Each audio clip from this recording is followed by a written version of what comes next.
Channel کو subscribe کر کے بیل آئیکن کو پریس کرنا مت بھولیے گا۔ کرونا وائرس اور اس جیسی دیگر متعدی امراض سے بچاؤ کے لیے کچھ وظائف پیش خدمت ہیں۔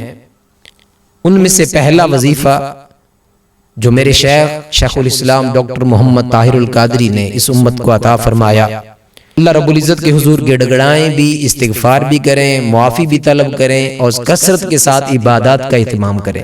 اس کے ساتھ ان وظائف کا اہتمام کریں۔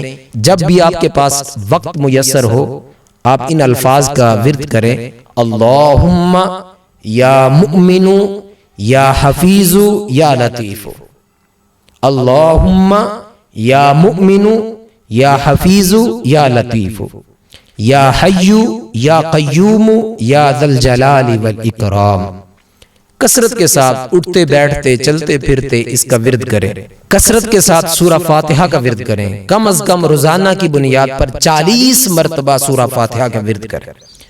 حضور نبی اکرم صلی اللہ علیہ وسلم نے ارشاد فرمایا کہ سورہ فاتحہ موت کے علاوہ ہر مرض کی شفا اس سورہ میں۔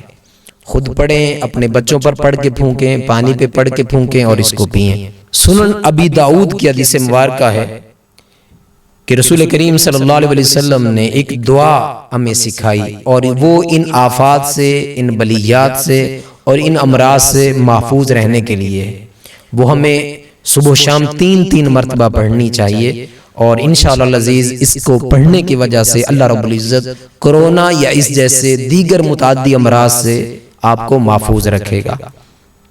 وہ دعا یہ ہے: اللہم عافنی فی بدنی، اللہم عافنی فی سمعی، اللہم عافنی فی بصری، لا الہ الا انت۔ الہی مجھے میرے بدن میں عافیت دے، الہی مجھے میرے کانوں میں عافیت دے، الہی مجھے میری آنکھوں میں عافیت دے، تیرے سوا کوئی معبود نہیں۔